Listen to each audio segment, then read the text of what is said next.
नमस्कार। आज की वीडियो में बात करेंगे प्रायोपिज्म के बारे में और समझेंगे कि प्रायोपिज्म आखिर होता क्या है, इसके क्या क्या सिम्टम्स यानी कि इसके क्या क्या सही में लक्षण दिखाई देते हैं और किन वजहों से या कह लें कि किन कारणों से प्रायोपिज्म जैसी गंभीर समस्या हमारे शरीर में हो जाती है। और आखिर में हम समझेंगे इसके डायग्नोसिस के तरीकों के बारे में और इसके ट्रीटमेंट के बारे में भी बात करें। अगर प्रायोपिज्म की, तो बेसिकली जो प्रायोपिज्म की समस्या होती है वो पुरुषों में होने वाली समस्या है। अगर पुरुषों में बोलें तो ये पुरुषों के जेनाइटल पार्ट में होने वाली समस्या है। अगर हम पुरुषों के जेनाइटल पार्ट की अगर बात करते हैं तो पुरुषों के जेनाइटल पार्ट में दो चीजें बहुत ज्यादा इंपॉर्टेंट होती है।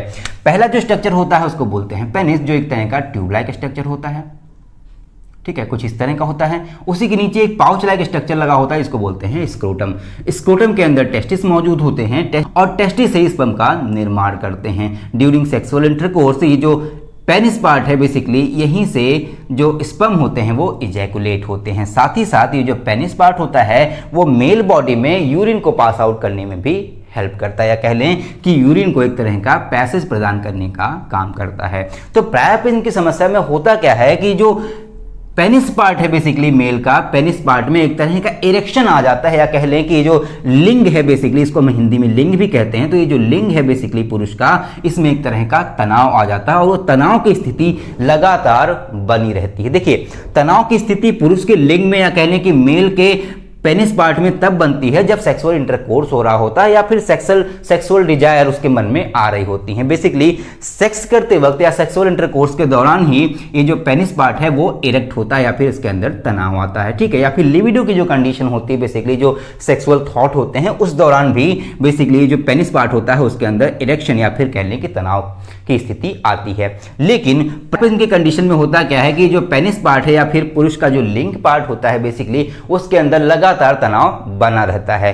कभी कभी ये तनाव दर्द वाला होता है और कभी कभी इस तनाव में दर्द नहीं होता है, ठीक है। तो ये तो बात हो गई प्रायोपिज्म के बारे में कि बेसिकली प्रायोपिज्म होता क्या है। मैंने क्या बताया कि प्रायोपिज्म जो है वो लिंग में या कह लें कि मेल के पेनिस पार्ट में एक तरह का इरेक्शन या फिर एक तरह का तनाव की स्थिति है जो लगातार बनी रहती है without any sexual intercourse, without any libido यानी कि विदाउट एनी सेक्सुअल थॉट, ठीक है। तो इसको बोलते हैं प्रायोपिज्म। अब बात आती है कि भाई प्रायोपिज्म होता कितने तरह का। मैं आपको बता दूं कि प्रायोपिज्म जो होता है वो दो तरह का होता है। एक होता है इस्केमिक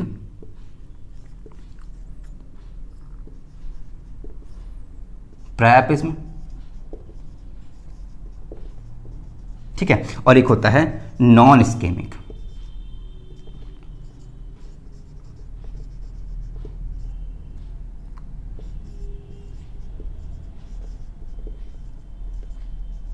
प्रायोपिज्म को समझने के लिए या फिर इस्केमिक या नॉन इस्केमिक को समझने के लिए आपको यह समझना पड़ेगा कि पुरुष के लिंग में या कह लें कि मेल के पेनिस पार्ट में तनाव किस वजह से आता है। देखिए, तनाव आने के लिए एक ही चीज जिम्मेदार होती है, यहां पे कुछ स्मूथ फाइब्रस मसल्स लगी हुई होती हैं, ठीक है, या फिर कुछ स्पंजी मसल्स बेसिकली यहाँ पे लगी होती हैं। इसी मसल से बेसिकली ये जो पेनिस पार्ट है वो पूरी तरह से बना होता है। देखिए, यहाँ पे एक बात और समझ लीजिए, ये जो आगे का हिस्सा है इसको बोलते हैं ग्लांस पेनिस, और ये जो पीछे का हिस्सा जो पूरा लंबा सा दिख रहा है इसको बोलते हैं मेन बॉडी या फिर कह सकते हैं कि पेनिस बॉडी, ठीक है। या फिर इसको फिर हम पेनाइल सॉफ्ट भी कहते हैं या फिर पेनाइल सैफ्ट, इसको बेसिकली हम कहते हैं पेनाइल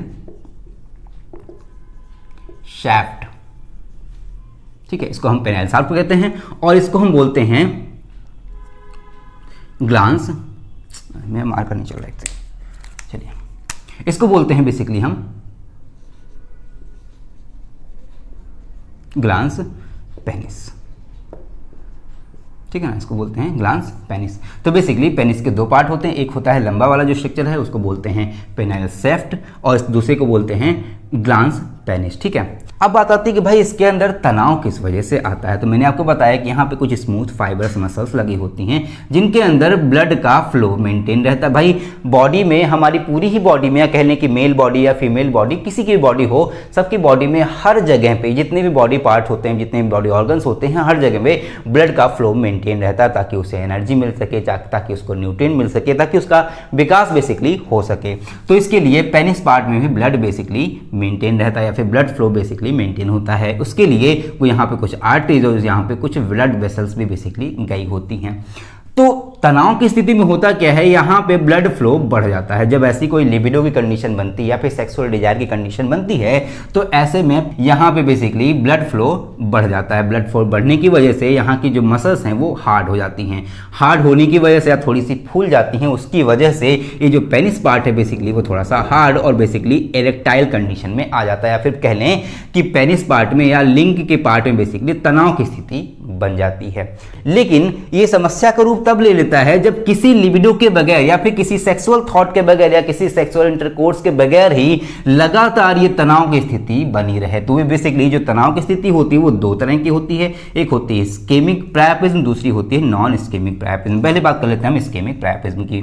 इस्केमिक प्रायपिज्म की अगर हम बात करें तो यहाँ पे ब्लड फ्लो मेंटेन तो होता है, लेकिन किसी वजह से मान लीजिए कि ब्लड वेसल्स काम नहीं की ठीक ढंग से या फिर कोई और वजह रहा, यहाँ पे ब्लड आकर के ट्रैप हो गया। ट्रैप का मतलब है ब्लड आकर के यहाँ पे रुक गया, वो फिर से वापस बॉडी में नहीं जा पाया। देखिए ब्लड फ्लो होता है कि यहाँ से ब्लड आया और दूसरी तरफ से ब्लड वेसल के माध्यम से ब्लड आगे निकल गया, फिर पूरी बॉडी में से ब्लड सर्कुलेट करता रहता है। लेकिन इस्केमिक प्रायपिज्म की सिचुएशन में होता क्या है कि ये जो पेनिस पार्ट है यहाँ पे किसी वजह से कोई कमी आने की वजह से, कोई समस्या हो जाने की वजह से, या मान लीजिए आपकी जो मसल्स हैं उन्होंने सही से साथ नहीं दिया, उनके अंदर कोई समस्या आ गई, ब्लड वेसल सही से काम नहीं कर रही हैं, ब्लड वेसल में किसी तरह का ब्लॉकेज आ गया, उस दौरान यहाँ पे ब्लड बेसिकली आता तो है लेकिन यहीं पे ट्रैप हो जाता है, यानी कि यहाँ पे ब्लड रुक जाता है। अब जब ब्लड रुक जाएगा तो कॉन्टिन्यूअसली इसके अंदर तनाव की स्थिति बेसिकली बनी रहेगी। तो इस सिचुएशन को बोलते हैं इस्केमिक प्रायपिज्म। अब ऐसी जो सिचुएशन होती है तो ऐसे में क्या होता है कि ब्लड ऑक्सीजन को लेके आता है। ऑक्सीजन आप सभी को पता है कि दाहिनी गैस है, यानी कि वो जलाने के लिए काम आती है, यानी कि कह सकते हैं कि उसकी वजह से एक तरह का ऑक्सीडेशन रिएक्शन होती है। सेल्स को ऑक्सीजन चाहिए होती ताकि वो एनर्जी को प्रोड्यूस कर सकें। अब जब ब्लड जो है ऑक्सीजन को लेके आया यहाँ पे, तो यहाँ पे जब ट्रैक हो गया तो ऐसे में ज्यादा अमाउंट में ऑक्सीजन इन सेल्स को मिलने लगता है। देखिए जब ब्लड फ्लो मेंटेन रहता है तो ऐसे में कुछ ऑक्सीजन जितनी की रिक्वायरमेंट होती है सेल को उतनी ही ऑक्सीजन लेते हैं, बाकी वापस कर देते हैं।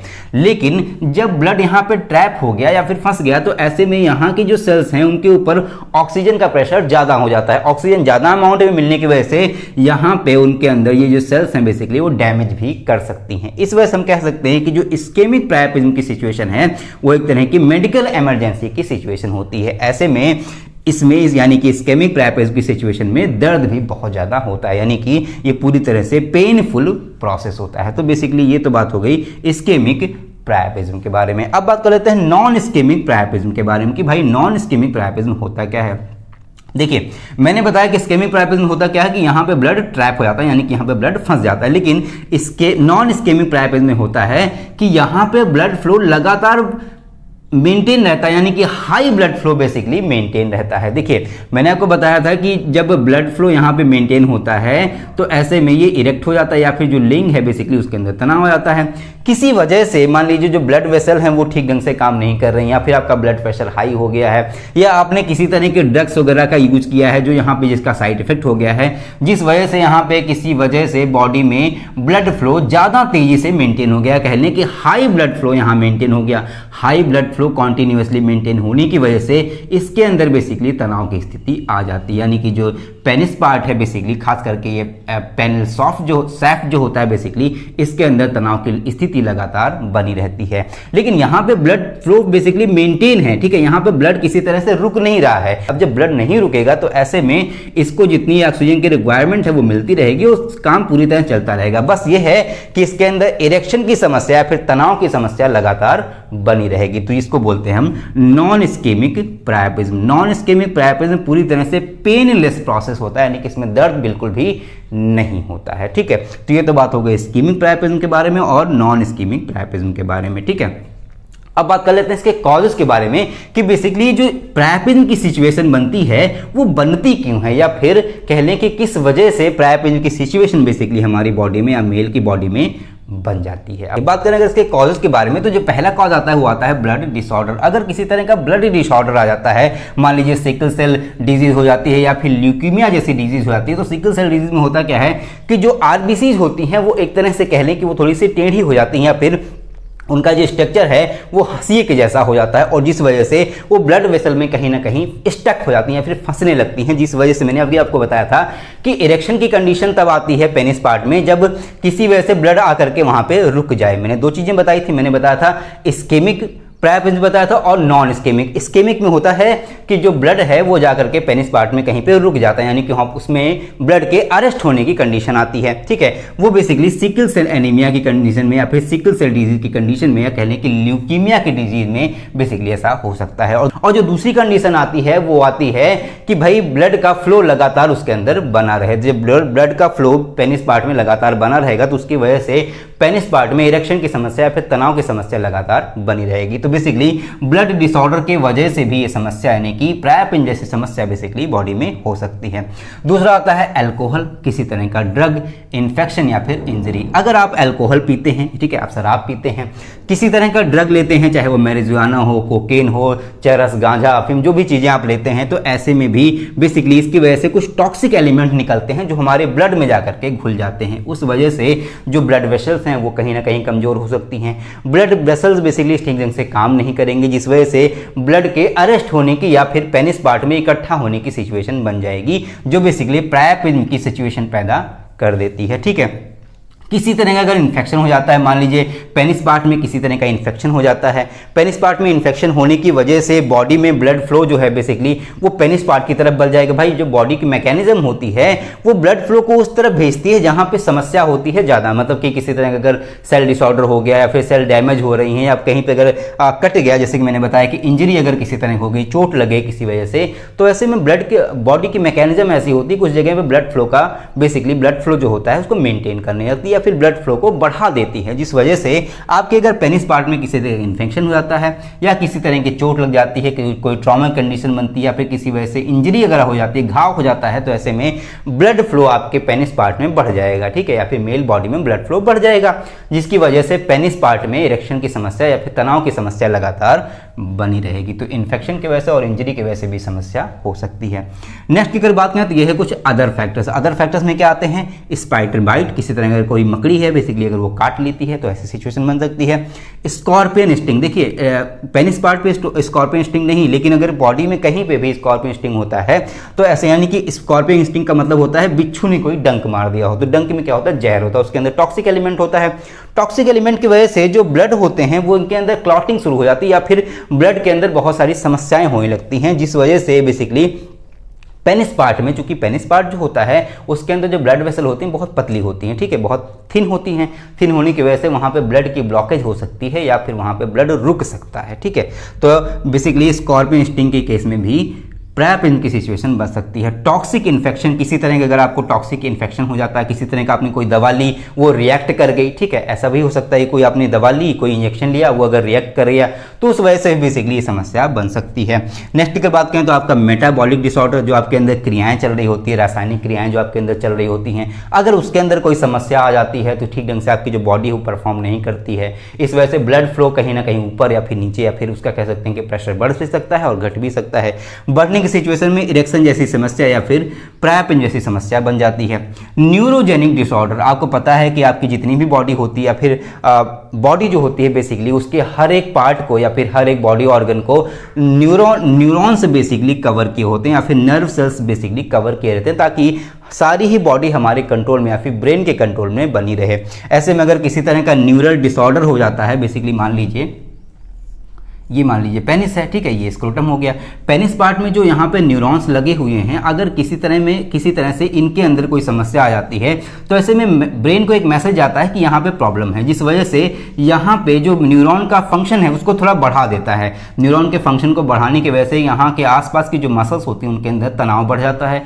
तनाव बढ़ने की वजह से भी प्रायःपिंड या फिर कह लें कि इस पेनिस पार्ट में इरेक्शन की समस्या या फिर तनाव की समस्या लगातार बन सकती है। तो बेसिकली न्यूरल डिसऑर्डर की वजह से या फिर न्यूरोजेनिक डिसऑर्डर की वजह से भी प्रायःपिंड जैसी समस्या बॉडी में बन सकती है। नेक्स्ट की अगर बात करें तो ये है कैंसर। अगर किसी तरह का पेनिस में कैंसर हो जाता है, पेनाइल कैंसर जैसे अगर हो जाता है, तो ऐसे में आपका जो ये पेनिस पार्ट है इसके अंदर इन्फेक्शन हो जाएगा, फिर इसके अंदर कैंसर डेवलप हो जाएगा, जिस वजह से भी आपके यहाँ पे ब्लड फ्लो मेंटेन हो जाएगा या फिर ब्लड फ्लो बेसिकली बढ़ सकता है। उस वजह से भी इरेक्शन की समस्या या फिर तनाव की समस्या लगातार बनी रह सकती है। ठीक है, तो ये तो बात हो गई इसके कॉजेज के बारे में कि बेसिकली क्या क्या कॉजेज होते हैं प्रायोपिज्म की सिचुएशन में। अब बात कर लेते हैं इसके सिम्टम्स के बारे में कि क्या क्या सिम्टम्स आते हैं। देखिए, मैंने आपको बताया कि दो तरह का प्रायोपिज्म होता है, एक होता है इस्केमिक, मैं यहाँ फिर से लिख दे रहा हूँ इस्केमिक, और एक दूसरा होता है नॉन इस्केमिक। ठीक है, मैंने आपको बताया कि दो तरह के होते हैं, तो सिम्टम्स भी दो तरह में अलग अलग से आते हैं। अगर इस्केमिक की सिचुएशन बनती है या फिर इस्केमिक प्रायोपिज्म की, बेसिकली मैं यहां प्रायोपिज्म भी लिख दूं। ठीक है, ठीक है, अगर इस्केमिक प्रायोपिज्म की सिचुएशन बनती है तो ऐसे में ये जो पेनिस पार्ट है इसके अंदर तनाव बना रहता है, आपको बहुत ज़्यादा पेन हो सकता है, और बेसिकली आपका जो पेनिस पार्ट है वो 4 से 5 घंटे या फिर लगातार पूरे दिन भी बेसिकली इरेक्ट रह सकता है, या फिर इसके अंदर तनाव की सिचुएशन बनी रह सकती है। दूसरे की अगर बात करें तो ये है नॉन इस्केमिक प्रायोपिज्म। नॉन इस्केमिक प्रायोपिज्म में होता क्या है कि इसके अगर लक्षण की बात करें तो ये जो पेनिस पार्ट है इसके अंदर तनाव बना रहता है, लेकिन इस्केमिक प्रायोपिज्म से थोड़ा कम समय तक तनाव बना रहता है, और साथ ही साथ इसके अंदर किसी तरह का दर्द नहीं होता। इस्केमिक प्रायोपिज्म में बेसिकली दर्द होता है, बहुत ज़्यादा पेनफुल प्रोसेस होता है। एक और चीज़ मैंने आपको बताया था कि जो पीछे की जो लंबी वाली जो स्ट्रक्चर है इसको बोलते हैं पेनाइल शाफ्ट। ठीक है, ये जो पेनाइल शाफ्ट होता है उसके आगे का जो पार्ट होता है, टिप वाला जो पार्ट होता है उसको बोलते हैं ग्लांस पेनिस। तो इस्केमिक प्रायोपिज्म में होता क्या है कि जो पेनाइल शाफ्ट होता है इसके अंदर तनाव ज़्यादा रहता है, लेकिन ये जो आगे वाला जो टिप वाला पार्ट है बेसिकली इसको हम ग्लांस पेनिस कहते हैं, ग्लांस पेनिस पूरी तरह से सॉफ्ट बना रहता है, उसके अंदर तनाव बिल्कुल भी नहीं रहता है इस्केमिक प्रायोपिज्म में। लेकिन नॉन इस्केमिक प्रायोपिज्म में पूरी तरह से तनाव नहीं आता। ठीक है, मतलब बहुत ज़्यादा हार्डनेस नहीं आती या फिर बहुत ज़्यादा तनाव नहीं आता पेनिस पार्ट में, और ये तनाव हल्का सा बना रहता है और पूरे ही पेनिस पार्ट में बेसिकली बना रहता है, लगातार ये कॉन्टिन्यूअस तनाव बना रहता है नॉन इस्केमिक प्रायोपिज्म में। ये 1 घंटे भी रह सकता है, 2 घंटे भी रह सकता है और 4 घंटे भी रह सकता है, लेकिन ये किसी तरह का पेनफुल प्रोसेस नहीं है जिसकी वजह से ये जो है मेडिकल इमरजेंसी के केस में नहीं आता है। लेकिन जो इस्केमिक प्रायोपिज्म है ये पूरी तरह से मेडिकल इमरजेंसी के केस में आता है, क्योंकि बहुत ज़्यादा जब दर्द होने लगता है तो ऐसे में मेडिकल इमरजेंसी हो जाती है। ठीक है, तो ये तो बात हो गई इसके सिम्टम्स के बारे में कि बेसिकली क्या क्या सिम्टम्स इसके हो सकते हैं। अब बात कर लेते हैं इसके डायग्नोसिस के तरीकों के बारे में कि किस तरह से डॉक्टर इसका डायग्नोसिस करते हैं या फिर किस तरह से पहचानते हैं कि आपको इस्केमिक प्रायोपिज्म है या फिर नॉन इस्केमिक प्रायोपिज्म की समस्या बनी हुई है। देखिए, अगर बात करें इसके डायग्नोसिस के बारे में तो डायग्नोसिस में जो पहला टेस्ट आता है वो आता है पेनाइल ब्लड गैस मेजरमेंट। ये होता क्या है कि इसमें एक तरह का फिजिकल, बेसिकली डॉक्टर इसको फिजिकली टेस्ट करते हैं, यानी कि फिजिकली वो एग्जामिन करते हैं और एक तरह से जो पेनिस पार्ट होता है बेसिकली उसको चेक करते हैं कि उसके अंदर किसी तरह का ब्लॉकेज है या फिर नहीं है, या फिर इरेक्शन की समस्या किस वजह से, या कह लें कि तनाव की समस्या किस वजह से आ रही है। तो बेसिकली एक तरह का फिजिकल एग्जामिन है जो कुछ इंस्ट्रूमेंट की मदद से किया जाता है। सेकंड की अगर बात करें तो सेकंड है ब्लड टेस्ट, यानी कि आपका ब्लड टेस्ट किया जा सकता है। ब्लड टेस्ट इसलिए ताकि आपके ब्लड में पता चल सके आपके ब्लड में किसी तरह के सिकल सेल की डिजीज तो नहीं है, ल्यूकेमिया की डिजीज तो नहीं है, या फिर कोई ऐसे डिसऑर्डर तो नहीं है जिसकी वजह से ब्लड में ब्लॉकेज की समस्या आ रही है, या फिर ब्लड वेसल में ब्लड सही से फ्लो नहीं हो पा रहा। तो बेसिकली टेस्ट के माध्यम से या कह लें कि ब्लड टेस्ट के माध्यम से ये बात पता करते हैं। दूसरा आता है यूरिन टेस्ट। ठीक है, आपका यूरिन टेस्ट भी किया जा सकता है, क्योंकि भाई जो पेनिस पार्ट है वो यूरिन को भी पैसेज देता है। यूरिन टेस्ट में होता क्या है कि यहाँ पे यूरिन टेस्ट करके यूरिन में अगर किसी तरह का इन्फेक्शन निकलता है तो ऐसे में डॉक्टर्स ये पता करने का प्रयास करते हैं कि आपके पेनिस पार्ट में किसी तरह का इन्फेक्शन है या फिर नहीं है। अगर कोई इन्फेक्शन आपके पेनिस पार्ट में होता है तो ऐसे में यूरिन में बेसिकली आपके इन्फेक्शन की समस्या दिखाई दे सकती है। तो बेसिकली यूरिन टेस्ट के माध्यम से भी इसका डायग्नोसिस किया जाता है। अगली की बात करें तो यह है अल्ट्रासाउंड। आपके बेसिकली पेनिस पार्ट का अल्ट्रासाउंड भी किया जा सकता है, या फिर आपके जेनाइटल एरिया का अल्ट्रासाउंड करके डॉक्टर ये जानने का प्रयास करते हैं कि अगर इरेक्शन की समस्या है तो किस वजह से है, क्या कोई ब्लॉकेज बनी हुई है या फिर नहीं बनी है। तो बेसिकली अल्ट्रासाउंड भी इसमें किया जा सकता है। अगली की बात करें तो यह है टॉक्सिकोलॉजी टेस्ट। टॉक्सिकोलॉजी टेस्ट में बेसिकली आपका यूरिन टेस्ट और ब्लड टेस्ट दोनों आता है। इसमें होता क्या है कि आपके ब्लड में टॉक्सिसिटी का अमाउंट देखने का प्रयास करते हैं डॉक्टर्स, यानी कि आपके ब्लड में किसी तरह का और आपके यूरिन में किसी तरह का टॉक्सिक एलिमेंट या फिर जहरीला पदार्थ है या नहीं है। अगर आपके यूरिन में या फिर ब्लड में किसी तरह का जहरीला पदार्थ मिलता है तो ऐसे में उनको पता चल जाता है कि किस वजह से बेसिकली प्रायोपिज्म की समस्या आपके अंदर बनी हुई। तो बेसिकली ये कुछ डायग्नोसिस के तरीके हैं जिनके माध्यम से डॉक्टर्स प्रायोपिज्म के बारे में डिटेल में जानने का प्रयास करते हैं। अब बात आती है इसके ट्रीटमेंट के बारे में कि बेसिकली इसका ट्रीटमेंट किस तरह से कर सकते हैं। मैंने आपको बताया कि प्रायोपिज्म दो तरह का होता है, एक होता है इस्केमिक, एक होता है इस्केमिक और एक होता है नॉन इस्केमिक।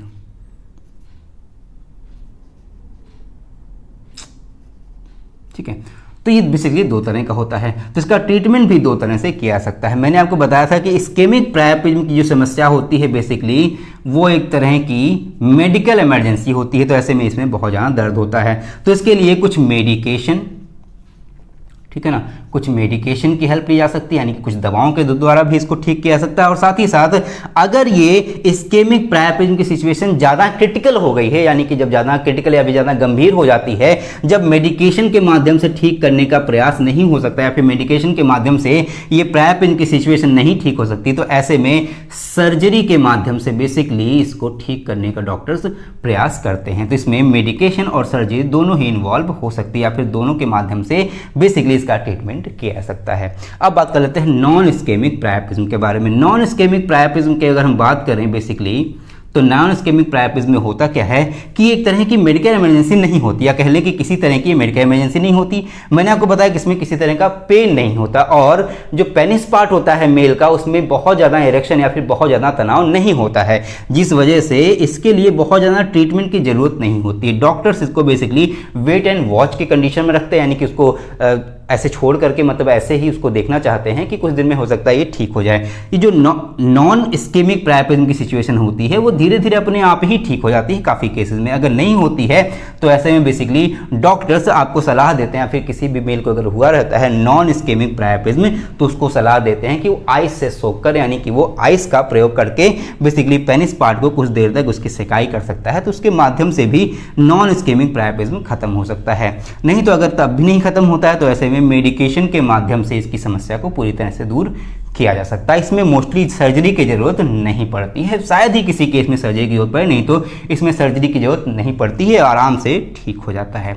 तो ये तो बात हो गई इसके ट्रीटमेंट के बारे में। आई होप आपको वीडियो अच्छी लगी होगी। अगर आपको वीडियो अच्छी लगी तो प्लीज़ वीडियो को लाइक करें, लोगों को शेयर करें, ताकि प्रायप्रिज्म के बारे में लोगों को और ज़्यादा डिटेल में मालूम हो सके। साथ ही साथ अगर आप चैनल पर नए हैं तो प्लीज़ चैनल को सब्सक्राइब कर लें, ताकि ऐसी इंटरेस्टिंग और नॉलेजफुल वीडियो आपको लगातार मिलती रहे। मिलते हैं अगले वीडियो में, तब तक के लिए जय हिंद। Thank you.